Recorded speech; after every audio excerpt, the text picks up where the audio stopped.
Testing and early treatment may prevent suffering and death from prostate cancer. You have a choice about whether you have a PSA test, and the right decision depends on what matters most to you. Dr. Stephen Rouse has had 3 PSA tests in the past few years.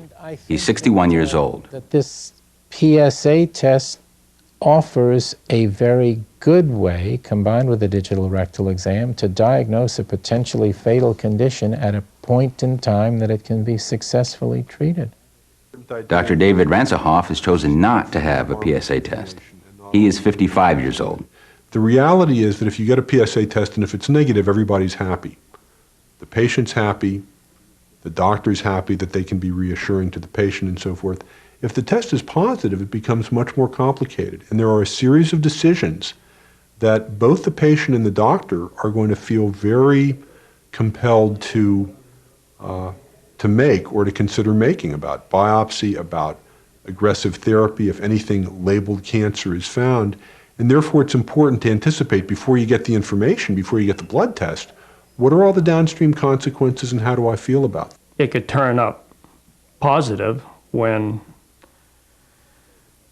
it could be negative, and it's not foolproof. And I really didn't care about having a test that wasn't proven accurate, and it's far from accurate. Heart failure is serious, but don't let the name overly concern you. Your heart is still beating. It hasn't failed. It's just not pumping blood as well as it should.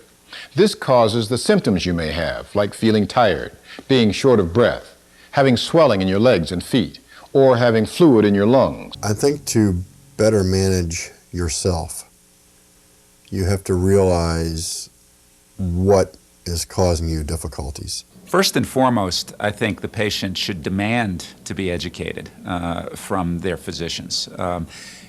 Ask as much as you can. Understand what actually is going on with your body. The most common reason for a patient to wind up in the emergency room is too much fluid building up too rapidly. That fluid can accumulate in the lungs and make it extremely difficult to breathe, result in a condition that we call pulmonary edema. That can be a life-threatening condition and requires urgent hospital care. The diagnosis is scary. If you've been hospitalized and you can't catch your breath, there's nothing worse than that feeling. One of the ladies that was in here helping me with my wife, he says, we have to take you to a hospital, Louis.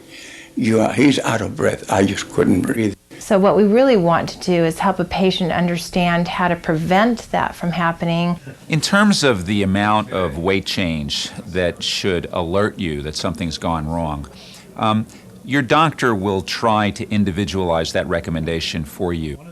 But to give you a rough idea, I would say that if your weight goes up or down 2 or 3 pounds in a day or 5 pounds in a week, that's the ballpark that should alert you that something's gone wrong. There's been an important change in your body fluid.